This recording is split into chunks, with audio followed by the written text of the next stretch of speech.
नमस्कार दोस्तों, मैं जीतन द्विवेदी आप सभी का कुशाग्र ये चैनल पर बहुत बहुत स्वागत है। आज की हमारी क्लास सिंधु घाटी सभ्यता, इसी को हड़प्पा सभ्यता भी बोलते हैं, इसी को कांस्य युगीन सभ्यता भी कहते हैं। सिंधु घाटी जो सभ्यता है ये एक नगरीकृत सभ्यता है और इसके पहले जो हमने टॉपिक पढ़ा था ताम्रपाषाण काल, जिसको हमने ग्रामीण सभ्यता बोला था और वहाँ तांबे का प्रयोग हुआ था, यहाँ कांसे का प्रयोग होगा, इसलिए इसका भी एक नाम कांस्य युगीन सभ्यता भी पड़ता है और इसको हड़प्पा सभ्यता कहते हैं। अभी जब हम इसके नामकरण स्पष्ट करेंगे तो आपको क्लियर हो जाएगा क्यों हड़प्पा सभ्यता नाम रखा गया, क्यों सिंधु घाटी सभ्यता बोला जा रहा है, क्यों कांस्य युगीन सभ्यता बोला जा रहा है, क्यों सिंधु सरस्वती सभ्यता बोला जा रहा है, ये भी सब आपको स्पष्ट हो जाएगा। अब यहाँ जब नगरीकृत बोला है तो यानी नगर के सभी फीचर्स मौजूद होंगे, नालियाँ होंगी, सड़कें होंगी, पक्के मकान होंगे, नालियाँ ढकी हुई होंगी, चौराहे होंगे, तो जिससे जो भी आप एक नगर देखते हैं, मकान एक मंजिला, दो मंजिला और वो भी पक्के होंगे। तो इससे आपको क्या पता चलेगा कि आज से 3000 वर्ष पूर्व पहले एक नगरीकृत सभ्यता थी, ठीक है ना। तो आपको एग्जाम में जो पूछा जाना है कि सिंधु घाटी सभ्यता कैसी सभ्यता थी, तो आप टिक करेंगे शहरी सभ्यता और नगरीकृत सभ्यता। और इसके बाद पूछा जाता है कि सिंधु सभ्यता जो है वो कौन से इतिहास में आता है।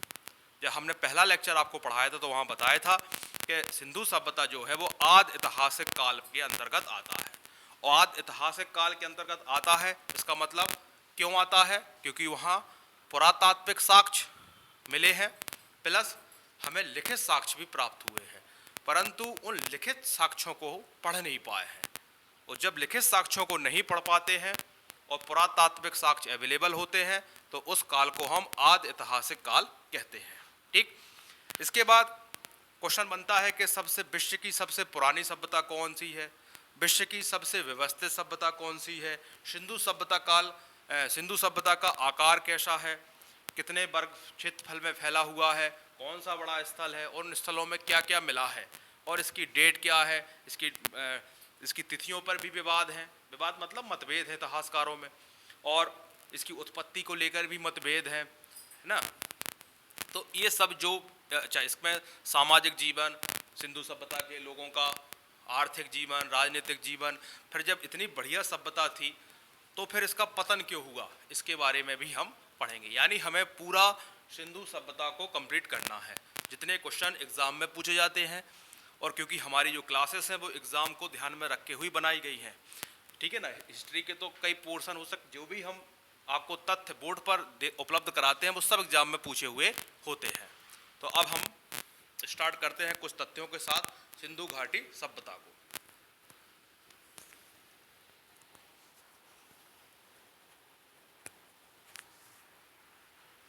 पहला फैक्ट तो आप यही लिखें, यह आदि ऐतिहासिक काल का उदाहरण है। यह सभ्यता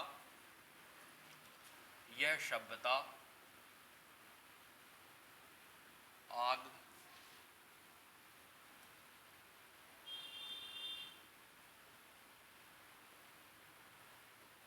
ऐतिहासिक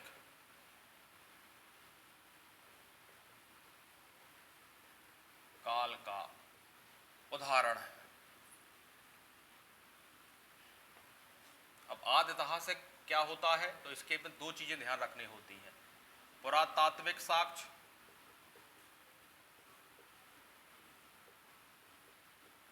मिले हैं यहाँ, प्लस लिखित साक्ष्य भी मिले हैं यहाँ,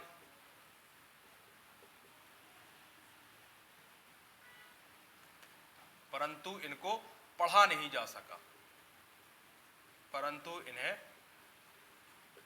पढ़ा नहीं जा सका, इसलिए इसको आदि ऐतिहासिक काल कहते हैं, ठीक। ये हो गया आपका पहला तथ्य जो एग्जामों में कई बार रिपीट हो चुका है। इसके बाद इसको कांस्य युगीन सभ्यता भी कहते हैं, और दूसरा तथ्य लिखेंगे आप, यह एक शहरी सभ्यता है। यह एक शहरी सभ्यता है, और आपकी जो ताम्रपाषाण कालीन थी वो एक ग्रामीण सभ्यता है। अब जो क्वेश्चंस बनते हैं आपसे वो बनते हैं कि विश्व की सबसे पहली सभ्यता कौन सी है, तो आप सिंधु घाटी टिक ना कर दें। विश्व की सबसे प्राचीन या सबसे पहली सभ्यता जो है वो है आपकी सुमेरियन सभ्यता, उसी को बोला जाता है आपकी मेसोपोटामिया की सभ्यता। कहाँ पड़ती है, किस नदी के किनारे होती है, यही क्वेश्चन बनते हैं। इसके बाद साथ पूछा जाता है कि सिंधु घाटी सभ्यता के समकालीन और कौन सी सभ्यता थी। तो एक तो आपको सेमोरियन क्या कहते हैं, सुमेरियन सभ्यता हो गई, और एक हो गई आपकी उसी को बोलते हैं मेसोपोटामिया की सभ्यता, और दूसरी जो है वो है आपकी मिस्र घाटी की सभ्यता, या उसको नील नदी घाटी सभ्यता भी कहते हैं। और एक और है आपकी हवांगो नदी घाटी सभ्यता जो आपकी चाइना में पड़ती है। तो ये उस समय 4 ही सभ्यता आपको देखने को मिलती है। हम इसको मानचित्र में क्लियर करेंगे लोकेशन के साथ, कौन सभ्यता कहाँ है, कौन सबसे पहली आई, कौन सबसे व्यवस्थित सभ्यता है। और मिस्र और सुमेरियन सभ्यता से 12 गुना बड़ी आपकी सिंधु घाटी सभ्यता है, और मिस्र से अकेले तुलना कर दी जाए तो वो आपसे 20 गुना बड़ी सभ्यता है आपकी सिंधु घाटी सभ्यता। तो इसको हम मानचित्र में क्लियर करते हैं।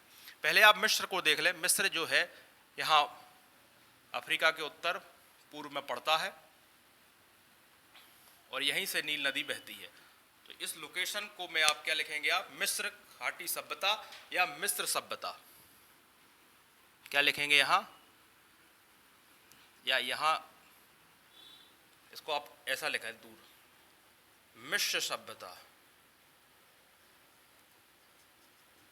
या इसी को बोला जाता है नील नदी घाटी सभ्यता। ठीक। अब यहाँ आप इराक में तरफ आ रहे हैं, यहाँ इसको इराक में, तो यहाँ जो सभ्यता है उसका नाम है सुमेरियन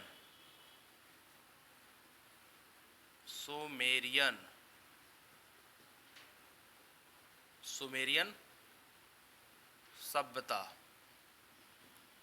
और इसी के अन्य नाम क्या है, इसी को बोलते हैं आप, या इसको ही आप, और यहाँ जो नदी बहती है वो दजला फरात और इराक में पड़ता है। तो आप इसको ऊपर बना के लिखें, इसको क्या क्या बोला जाता है,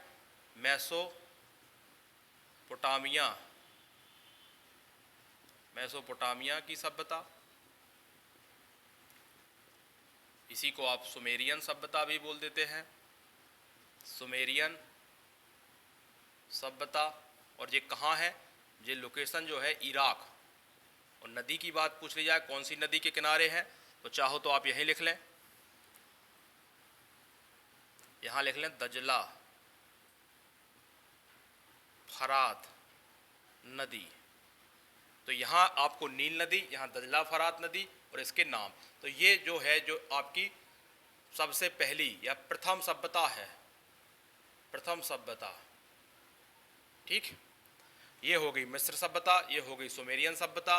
और अब आते हैं सिंधु घाटी सभ्यता। तो सिंधु घाटी सभ्यता आपके भारत के उत्तर पश्चिम में, ये यहाँ देखा जाए, ये जो जगह है त्रिभुजा आकार में, ये क्या है आपकी सिंधु घाटी सभ्यता। ठीक, तो आप इसको, और सिंधु नदी के किनारे है इसलिए इसको, तो आप यहाँ लिखेंगे सिंधु घाटी सभ्यता। ठीक है। और एक आपको चाइना में देखना है हवांगहो सभ्यता। ठीक है। और ये कहाँ है आपकी चीन में। तो उस समय आपको ये 4 सभ्यता इनके समकालीन देखने को मिल रही है। तो हवांगो सभ्यता है, यही हवांगो नदी बहती है इसलिए हवांगो नदी घाटी सभ्यता भी कहते हैं। और ये चाइना में है, ये आपके इराक में है सुमेरियन और मेसोपोटामिया की सभ्यता। मिस्र की सभ्यता आपकी नील नदी घाटी सभ्यता, और ये हो गई आपकी सिंधु घाटी सभ्यता सिंधु नदी के पास। तो ये आपको मानचित्र में इन सभ्यताओं का क्लियर हो गया। ये विश्व की सबसे व्यवस्थित सभ्यता है। और पहली सभ्यता या सबसे प्राचीन सभ्यता की बात की जाए तो वो आपकी मेसोपोटामिया की सभ्यता है। तो सर्वप्रथम जो सभ्यता है वो सुमेरियन सभ्यता हो गई, और पहली व्यवस्थित सभ्यता की बात की जाएगी तो वो आपकी क्या होगी, भारत होगी। चाहो तो इस फैक्ट को आप यहीं लिख लें। सिंधु सभ्यता क्या है, सिंधु सभ्यता भारतीय उपमहाद्वीप की भारतीय उपमहाद्वीप की पहली व्यवस्थित सभ्यता है। यहाँ लिख लें, भारतीय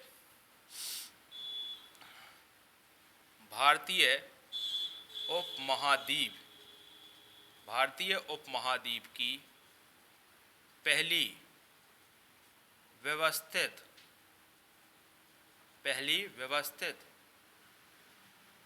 सभ्यता। ठीक, ये हो गई पहली व्यवस्थित सभ्यता। और ये प्रथम जब पूछा जाए तो प्रथम में आएगा आपका मेसोपोटामिया की सभ्यता।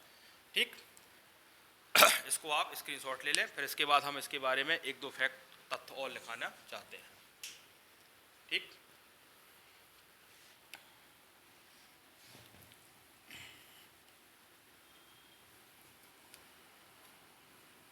अब आप यहां लिखेंगे कि मिस्र की सभ्यता और सुमेरियन सभ्यता से 12 गुना बड़ी आपकी सिंधु घाटी सभ्यता है। पूछा गया क्वेश्चन है।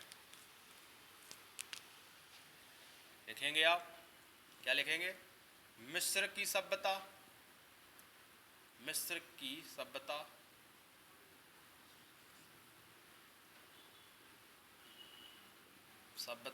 और, या इसको सुमेरियन सभ्यता प्लस भी कर, सुमेरियन, मिस्र सभ्यता और सुमेरियन सभ्यता से 12 गुना बड़ी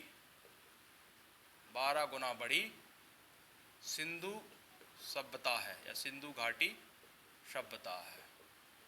इन दोनों को मिला दिया जाए तो भी सिंधु घाटी सभ्यता जो है 12 गुना बड़ी है।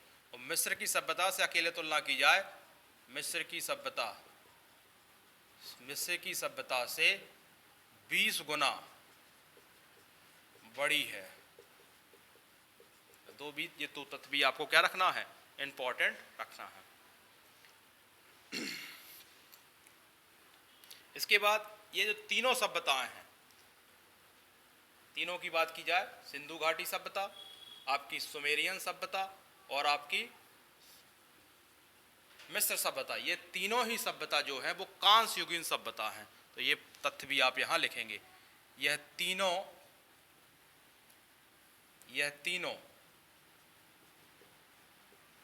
कांस्य युगीन सभ्यता है। ठीक, और ये तीनों ही क्या हैं? सिंधु घाटी सभ्यता के समकालीन है। और हवांगो सभ्यता ज़्यादा फेमस नहीं है, फिर भी एग्जाम में पूछी जाती है कि कहाँ की है, तो आपको टिक जरूर रखना होगा। ठीक, तो आप एक तथ्य लिख लें कि ये तीनों सभ्यता सिंधु सभ्यता के समकालीन है। और आप इसका क्या रख लें? स्क्रीनशॉट ले लें। अब हमें जो शुरुआत में हमने बताया था, इसके कई नाम हैं। हड़प्पा सभ्यता, सिंधु घाटी सभ्यता, सिंधु सरस्वती सभ्यता, है ना, आपकी प्रथम नगरीकृत सभ्यता या प्रथम नगरीकृत क्रांति, इसको नाम बोला जाता है, कांस्य युगीन। तो अगली हेडिंग आप डालेंगे नामकरण। इनके जो नाम पड़े हैं वो क्यों पड़े हैं? जब भी किसी का कुछ नाम होता है तो उसके पीछे उसमें वजह होती है। जैसे कांस्य युगीन की बात आई है, तो कांस्य युगीन का मतलब क्या? यहाँ कांसे का उपयोग क्या हुआ है? सर्वाधिक हुआ है, इसलिए तो इसका नाम क्या रखा गया है? कांस्य युगीन सभ्यता नाम रखा गया है। तो आप क्या डालेंगे हेडिंग?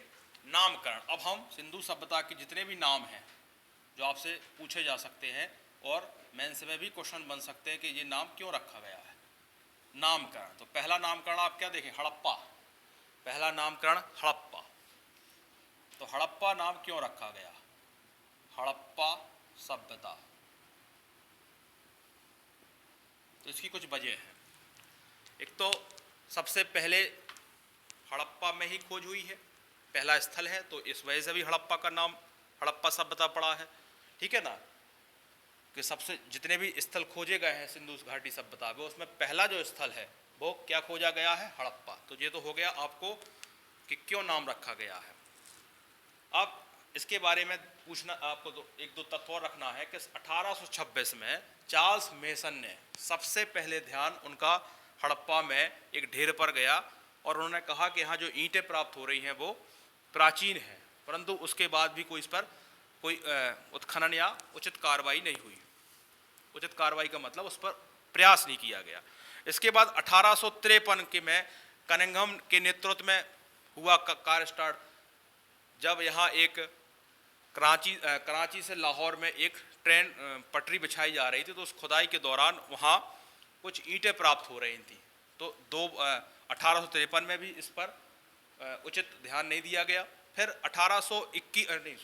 1921 में आपके दयाराम साहनी ने इसकी खोज की है, और जॉन मार्शल के नेतृत्व में, क्योंकि जॉन मार्शल उस समय पुरातत्व सर्वेक्षण विभाग के क्या थे, महानिर्देशक थे।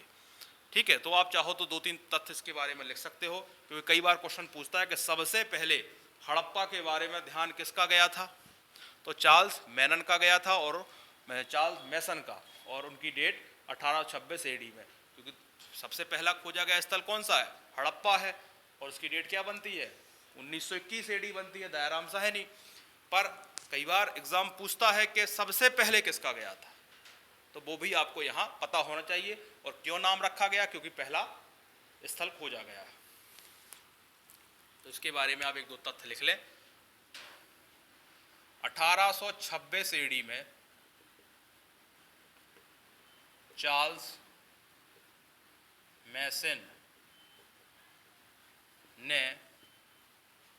मैसन ने हड़प्पा में एक टीले के तरफ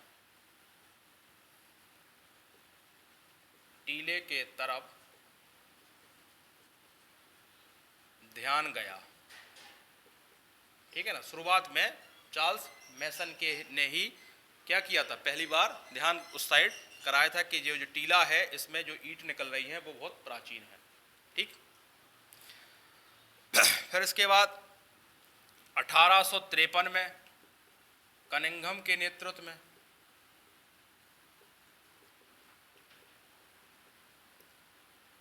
और जब भी एक क्या हो रहा था, ट्रेन की पटरियां बिछाई जा रही थी कराची टू लाहौर, और इस पटरी की खुदाई के दौरान भी क्या हुआ, ये ईंटें प्राप्त हुई। तो आपको रेलवे लाइन बिछाई जा रही थी, रेलवे लाइन। ठीक है, तो कई बार क्वेश्चन ये बन जाता है कि हड़प्पा सभ्यता से संबंधित कौन कौन है, तो इनके नाम आपको ध्यान रखने होंगे। और ईंटों का यहाँ प्रयोग भी कर रहे थे वो, पटरियों में जो मिल रही थी ईंटें, इसी को बिछाने में, पटरी को बिछाने। ठीक, फिर ऊपर लिख ले आप, 1921 एडी में दयाराम साहनी ने, इनका पूरा नाम लिखना चाहो तो राय बहादुर दयाराम साहनी है, राय बहादुर दयाराम साहनी ने खोजा, और जॉन मार्शल के नेतृत्व में, क्योंकि जॉन मार्शल उस समय पुरातत्विक सर्वेक्षण विभाग के क्या थे, महानिर्देशक थे। तो दोनों ही पूछा जा सकता है कि किसके नेतृत्व में इन्होंने खोजा, तो जॉन मार्शल के नेतृत्व में। और ये कौन थे उस समय, ये महानिर्देशक थे पुरातत्विक सर्वेक्षण विभाग के। ठीक, तो ये कुछ तो फैक्ट्स हैं आपको हड़प्पा सभ्यता से संबंधित, इसको जानना चाहिए। तो नाम क्यों रखा गया, क्योंकि पहली बार हड़प्पा सभ्यता स्थल को खोजा गया। ये हो गया पहला। इसमें इसके बाद भी हमने आपको कुछ फैक्ट करा दिए हैं ताकि वो एग्जाम में पूछे जाते हैं संबंधित।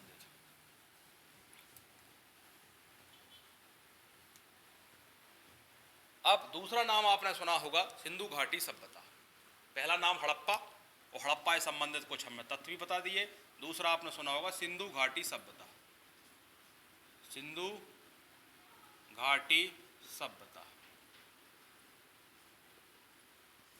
सिंधु घाटी सभ्यता क्यों, क्योंकि अधिकांश स्थल सिंधु नदी के आसपास स्थित होने के कारण, अधिकांश स्थल सिंधु नदी के आसपास स्थित होने के कारण इसको सिंधु घाटी सभ्यता नाम रखा गया। एक क्वेश्चन बनता है यहाँ से कि सिंधु घाटी सभ्यता नाम किसने रखा है, तो वो भी आप लिखें।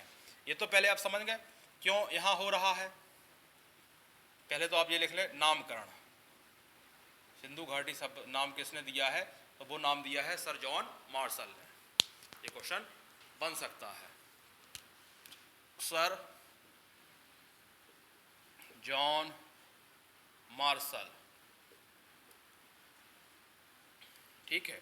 और सिंधु नदी के आसपास, सिंधु नदी के आसपास सर्वाधिक स्थल प्राप्त हो रहे हैं, स्थल प्राप्त हो रहे हैं, तो इसलिए इसका नाम भी रख देगा। और एक तथ्य और लिख लें आप, सिंधु घाटी सभ्यता से संबंधित है। क्या लिखेंगे आप? एक तथ्य, इस तथ्य को लिखेंगे आप कि स्वतंत्रता के, जब स्वतंत्रता नहीं हुई थी 1947 के पहले, 1947 के पहले आपके 40 स्थल खोजे गए थे और आज़ादी के बाद 1400 से 1500 स्थल खोजे गए हैं। और जिसमें तो आपको ये तथ्य भी पूछा जाता है कि स्वतंत्रता के बाद ज़्यादा स्थल की खोज हुई कि स्वतंत्रता के पहले। तो आप इतना 2 पॉइंट से यहाँ लिख लें, नोट में लिख लें। क्या लिखेंगे आप यहाँ नोट में? वर्ष 1947 से पहले 40 स्थलों की खोज हुई। और आज़ादी के बाद या स्वतंत्रता के बाद, स्वतंत्रता के बाद 1400 से लगभग अब तो 1500 के आसपास हो गए हैं, ठीक है ना, 1500 के ऊपर ही हो रहे हैं अब, के बाद 1500 स्थलों की खोज हुई, ठीक। तो ये भी आपको एक तथ्य ध्यान रखना है, बन सकता है एग्जाम में कि स्वतंत्रता के पहले कितने स्थल थे और स्वतंत्रता के बाद कितना काम इस पर हुआ है। अब आप तीसरा लिखें, नामकरण में 2 हो गए सिंधु घाटी के, ये तो आप समझ गए। इसके साथ साथ अन्य 1-2 फैक्ट भी हम आपको देते जा रहे हैं ताकि एग्जाम में आपको कवर हो जाए। सिंधु घाटी सभ्यता नाम, क्योंकि सिंधु नदी के आसपास स्थल मिल रहे हैं। और किसने नाम रखा सिंधु घाटी सभ्यता, वो भी क्लियर हो गया आपका। अब तीसरा नाम जो आपने देखा होगा, सिंधु सरस्वती सभ्यता। सिंधु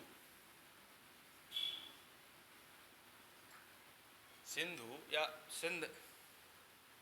सिंधु सरस्वती सभ्यता, ये क्यों रखा गया है? क्योंकि एक सरस्वती जो नदी है जो विलुप्त हो चुकी है, परंतु जो घग्गर नदी है, इतिहासकार कहते हैं, खोजकर्ता कि जो घग्गर नदी इस समय वर्तमान राजस्थान से बहती है, वही प्राचीन काल में सरस्वती नदी थी। तो अब आप यहाँ एक मैप में देखेंगे तो ज़्यादा सही क्लियर होगा। देखिए आप, ये यहाँ से जो बह रही नदी, ठीक है, इसी को आप सरस्वती नदी कह लो और वर्तमान में इसी को क्या कहते हैं? घग्गर। तो इस नदी के आसपास सरस्वती नदी मान लो आप, और यहाँ 1100 स्थल क्या हुए हैं? प्राप्त हुए हैं, ठीक है ना। इसलिए इसको क्या बोला जा रहा है? सिंधु सरस्वती सभ्यता। तो राजस्थान के घग्गर नदी को ही सरस्वती नदी कहते हैं। आप यहाँ फैक्ट के रूप में भी लिख लें, राजस्थान के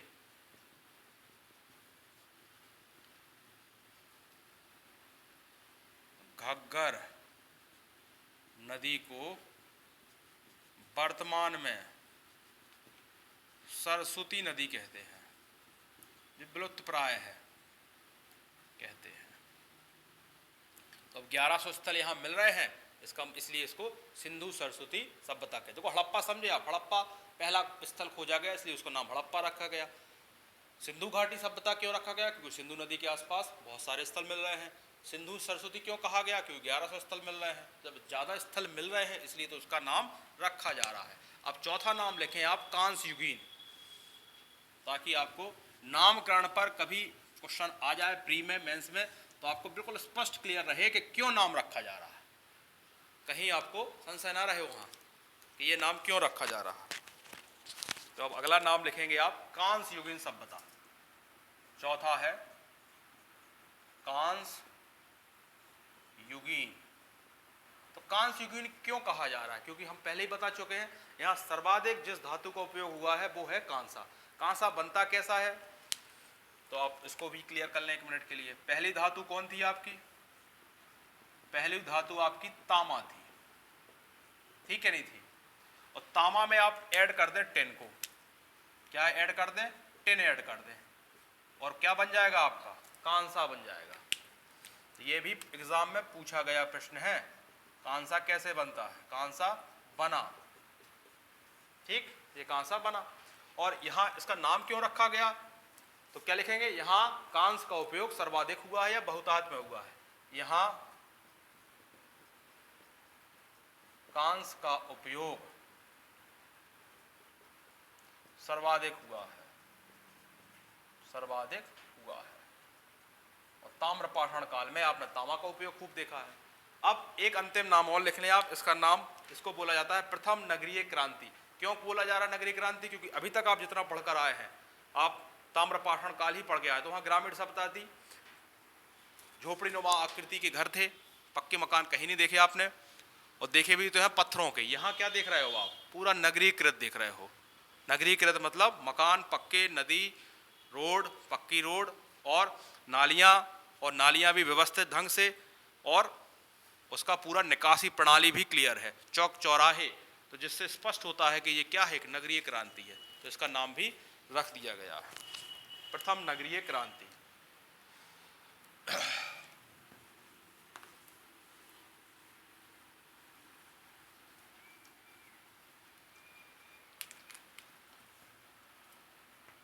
पांचवा है प्रथम नगरीय क्रांति। एक लाइन ही लिखेंगे यहाँ पे। हाँ, क्या लिखेंगे आप? नगरीय शहर जैसी व्यवस्था है, नगरीय शहर जैसी व्यवस्थाएं। अब क्या होती है व्यवस्थाएं वैसी? क्या होती है एक नगर में? सड़कें, पक्के मकान, सड़कें, पक्के मकान, नाली, चौराहा, ठीक है ना, आदि, बाकी पानी वगैरह सब, और मकान के अंदर कुएं तक भी यहाँ पाए गए हैं। ये हो गया आपका, क्या हो गया? नामकरण भी हो गए कि सिंधु घाटी सभ्यता को कितने नामों से आप जानते हैं। अब अगला लिखना है हमें, या इसको पढ़ना है हमें आगे।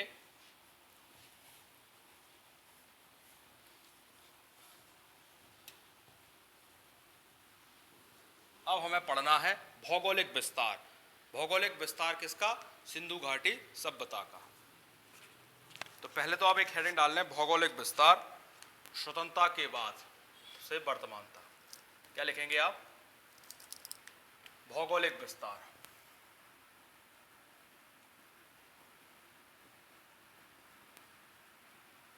भौगोलिक विस्तार, ठीक है। तो अब भौगोलिक विस्तार देखें तो कितना में क्षेत्र फैला हुआ है, या जैसे एक क्वेश्चन यही बन सकता है आपसे कि कितने देशों में सिंधु घाटी सभ्यता फैली हुई है? तो अफगानिस्तान, पाकिस्तान और भारत।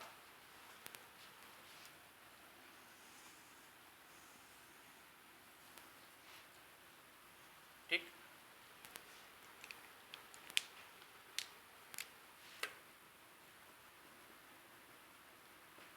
अफगानिस्तान हो गया ये। अफगानिस्तान के बाद ये आपका पाकिस्तान हो गया, पाकिस्तान के बाद ये आपका इंडिया हो गया। अब अफगानिस्तान में दो क्षेत्र या दो स्थल मिले हुए हैं, दो हैं, इसलिए आप इसको क्या कर लेंगे? याद कर लेंगे। एक है मुंडी गाव, एक है आपका सुर्त घोई।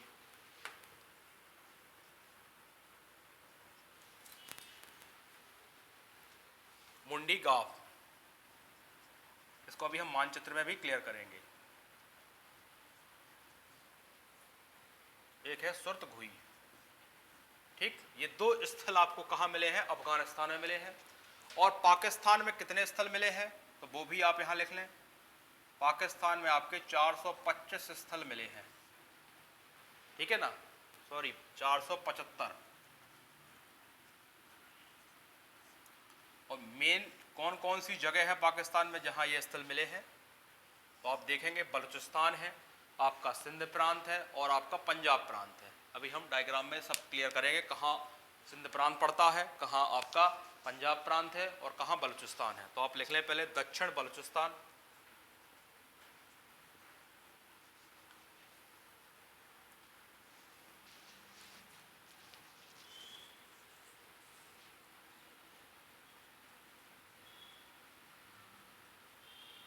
दक्षिण बलूचिस्तान, सिंध, इसको सिंध प्रांत लिखेंगे आप, और एक है आपका पंजाब प्रांत। पंजाब प्रांत में आपका हड़प्पा मिलता है। ठीक, अब आते हैं भारत पर। तो भारत में 925 स्थल मिले हैं। कितने स्थल हैं यहाँ? स्थल देखा जाए तो 925। और कौन कौन से राज्य हैं सर्वाधिक? कौन सा राज्य? तो वो लिख लें आप यहाँ, सर्वाधिक गुजरात में, या सर्वाधिक गुजरात राज्य में। ठीक है, उसके बाद और कौन कौन से राज्य में इसके स्थल मिले हैं? तो आप देखें, जम्मू एंड कश्मीर, पंजाब, राजस्थान, राजस्थान हो गया आपका, और हरियाणा, यूपी, गुजरात लिख ही चुके हैं, और महाराष्ट्र। इन स्थलों में क्या मिला है? सिंधु घाटी सभ्यता के हमें एविडेंस प्राप्त हुए हैं। ठीक, ये आपको यहाँ ये बना ले, देख स्क्रीनशॉट इसका रख लेना है।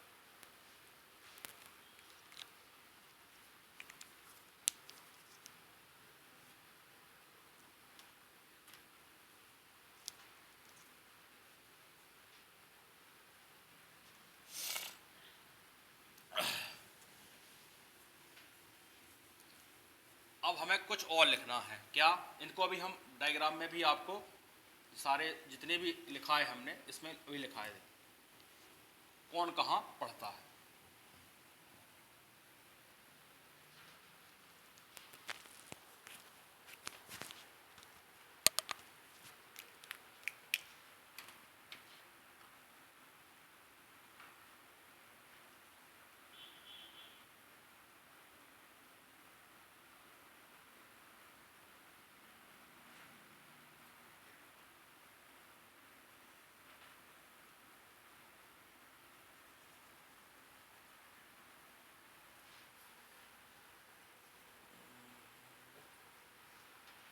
ये आपका पाकिस्तान हुआ, और ऊपर से ये आपका अफगानिस्तान।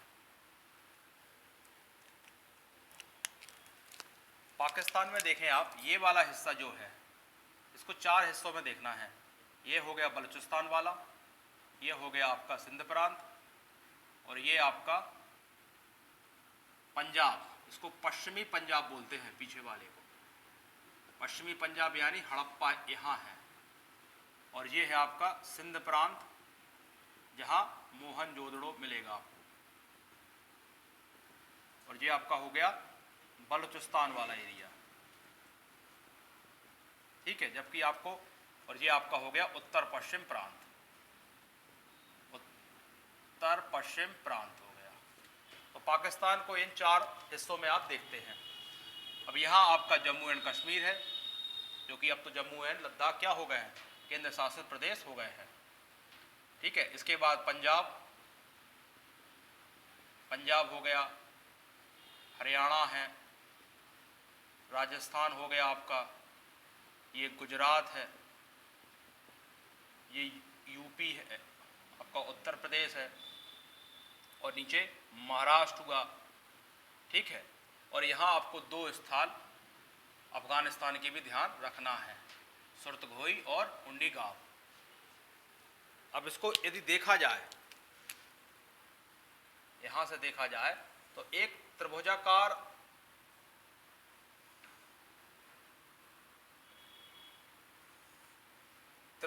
बनता है। इसका जो आकार देखा जाए सिंधु घाटी सभ्यता का, वो त्रिभुजाकार बनता है। ठीक है ना? तो क्वेश्चन बनता है कि सिंधु घाटी का आकार कैसा है, तो वो कैसा है, त्रिभुजाकार। ये वो स्थल है। अभी हम जब एक स्थल आपको लिखाएंगे तो वो और क्लियर करके एक डायग्राम में ही पूरे स्थल आपको लिखाने का प्रयास करेंगे। अभी तो आप ये देख लें कि आकार क्या है, सिंधु घाटी सभ्यता का आकार क्या है। जो भी क्वेश्चन हम या जो भी तथ्य हम आपको बोर्ड पर उपलब्ध करा रहे हैं, सब कहीं ना कहीं एग्जाम में रिपीटेड क्वेश्चन है, कोई ना कोई एग्जाम में पूछा गया है। एमपीपीएससी हो, आईएएस हो, यूपीएससी हो, कहीं ना कहीं, या यूपीपीसीएस हो, राजस्थान हो, या अन्य एग्जामों में भी ये सब पूछे गए हैं। तो इसका जो आकार है वो आपका त्रिभुजाकार, त्रिभुजाकार। ठीक, ये हो गया इसका आकार। अब एक प्रश्न बनता है, स्वतंत्रता के समय इसका क्षेत्रफल कितना था और वर्तमान में कितना है। तो दो तथ्य और लिखें आप यहीं। क्या लिखेंगे, स्वतंत्रता के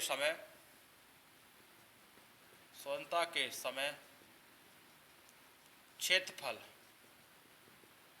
तो वो आप लिखें 12 लाख। कई किताबों में आपको देखने को मिला होगा 13 लाख के लगभग, पर आप एग्जैक्ट डेट लिखें 12,99,600 और ब्रैकेट में जरूर लिखें वर्ग किलोमीटर। अब ये तो हो गया स्वतंत्रता के समय, क्योंकि निरंतर आप देख रहे हैं हिस्ट्री में, ये थोड़ी कि लिख के अब काम होगा, उस पर निरंतर काम चलता है, उत्खनन होता है, रिसर्च होता है, और जो भी नया तथ्य मिलता है हिस्ट्री में उसको ऐड किया जाता है। अब क्या लिखेंगे, वर्तमान में क्या पोजीशन है। अच्छा, ब्रैकेट में इतना बार लिख लें आप 13 लाख। कई एग्जाम में ये तथ्य ना लिखा हो, सीधा लिखा हो 13 लाख, तो 13 लाख भी आप टिक करेंगे, 13 लाख वर्ग किलोमीटर, दोनों पर ध्यान रखना आप। अब वर्तमान में कितना क्षेत्रफल है, वर्तमान क्षेत्रफल है 20 लाख वर्ग किलोमीटर। तो वर्तमान क्षेत्रफल लिखेंगे आप 20 लाख वर्ग किलोमीटर। ठीक, ये आपका कुछ तथ्य हो गए। एक और चाहो लिख लो, सर्वाधिक जो स्थल खोजे गए हैं वो गुजरात प्रांत में ही खोजे गए हैं। एक तथ्य और लिख ले आप, सर्वाधिक जो स्थल खोजे गए हैं, अधिकांश जो खुदाई हुई है वो 80% के आसपास गुजरात में हुई है। तो वो आप लिख ही लें आप। आज़ादी के बाद क्या लिखेंगे आप, आज़ादी के बाद अधिकांश खुदाई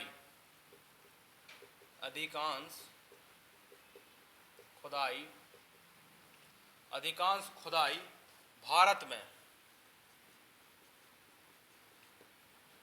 में गुजरात में हुई, या गुजरात राज्य में हुई, ब्रैकेट में 80%। ठीक, ये तथ्य भी ध्यान रखें। अब हम आपको उत्तर, दक्षिण, पूरब, पश्चिम की सीमा बताएंगे, और उत्तर से दक्षिण सिंधु घाटी सभ्यता कितने किलोमीटर में फैली है, और पूरब से पश्चिम कितने किलोमीटर पूछी है, और उत्तरतम बिंदु कौन सा है और दक्षिणतम, ये सब क्लियर करेंगे अब।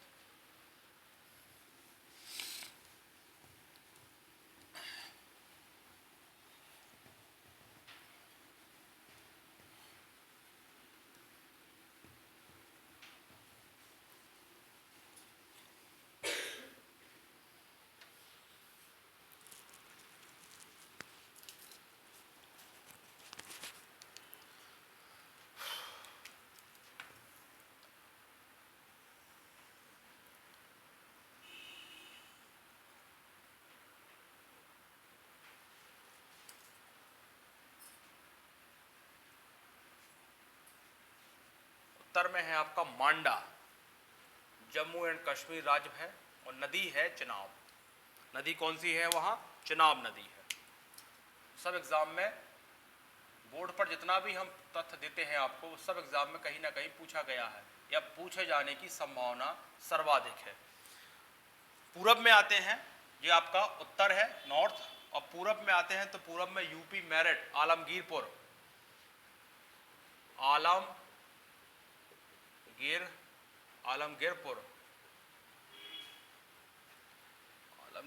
है, आलमगीरपुर कहाँ, मेरठ, यानी यूपी।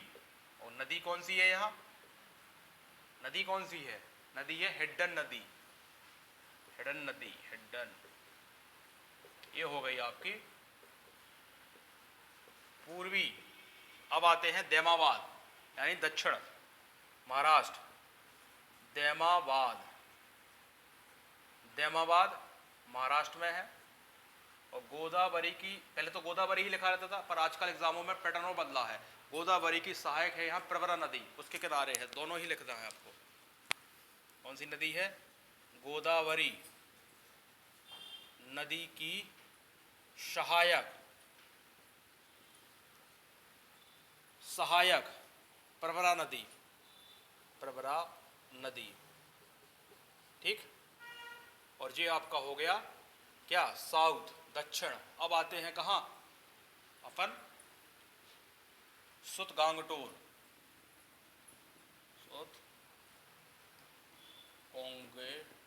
सुतकोंगे डोर, ये बलूचिस्तान में है। और कौन सी नदी है यहाँ? दास्क नदी है या दस्क नदी है, दस्क नदी। जगह ये आपका हो गया पश्चिम यानी वेस्ट। इसका यहाँ आप चाहो तो बलूचिस्तान भी लिख लो, ठीक। ये हो गया आपका उत्तर दक्षिण पूर्व पश्चिम के हिसाब से फैला हुआ क्षेत्रफल। अब उत्तर से दक्षिण आते हो आप तो 1400 किलोमीटर का क्षेत्र है, ठीक। और पूरब से पश्चिम जाते हो तो आपको 1600 वर्ग किलोमीटर, 1600 किलोमीटर का ध्यान रखना है, दोनों में अंतर है। 1600 किलोमीटर, ठीक। ऊपर से नीचे आओगे तो 1400 किलोमीटर, और पूरब से पश्चिम जाओगे तो आपके 1600 किलोमीटर हो गए, ठीक है। एक क्वेश्चन और पूछ जाता है कई बार कि बलूचिस्तान से आपका जो भारत का स्थल है वो कितना मिलता है। अब यहाँ स्थल जो मिलना है तो ये 1300 किलोमीटर है, वर्ग किलोमीटर नहीं बोलना है, 1300 किलोमीटर है, ठीक। ये जलीय सीमा है, पूछा जाए ये कौन सी सीमा है? जलीय सीमा, ठीक है। पहले तो आप इतना बना लें, फिर एक डायग्राम और बनवाते हैं तो ज़्यादा स्पष्ट हो जाएगा। अभी तो आप ये देखें, उत्तर से दक्षिण 1400 किलोमीटर, पूरब से पश्चिम 1600 किलोमीटर, और ये उत्तर पश्चिम के आप नदी और शहर का ध्यान रखें। फिर अभी हम इसको और स्पष्ट करते हैं लास्ट एक डायग्राम से, जिससे आपको बिल्कुल त्रिभुजाकार भी क्लियर हो जाएगा।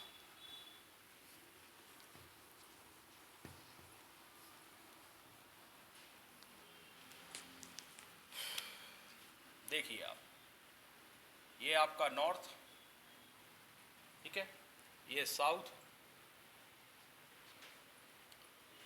और ये आपका ईस्ट, और ये बनता है आपका क्या? पूरा एक त्रिभुजाकार। और ये जो दूरी है 1300 किलोमीटर जलीय दूरी है, यहाँ क्या है? बलूचिस्तान से, ठीक है। ये ध्यान रखना है बस आपको। और बाकी आपकी क्लियर ही हो गई, ये 1400 है, नहीं ऊपर वाली 1400 किलोमीटर हो गई, और ये आपकी 1600 किलोमीटर। अब क्षेत्रफल के आधार पर यह पूछा जाता है कि जो स्थल है इनमें कौन सा बड़ा है, इसको हम अगली क्लास में देखेंगे। और अब हम देखेंगे कि जो हड़प्पा सभ्यता की डेट है या तिथियां हैं उसमें क्या मतभेद है, कौन वैज्ञानिक क्या कह रहा है, कौन उत्पत्ति कह रहा है, तो वो हम अगली क्लास में देखेंगे। यानी हम काल निर्धारण और सिंधु सभ्यता के निर्माताओं के संबंध में हम अगले लेक्चर में देखेंगे।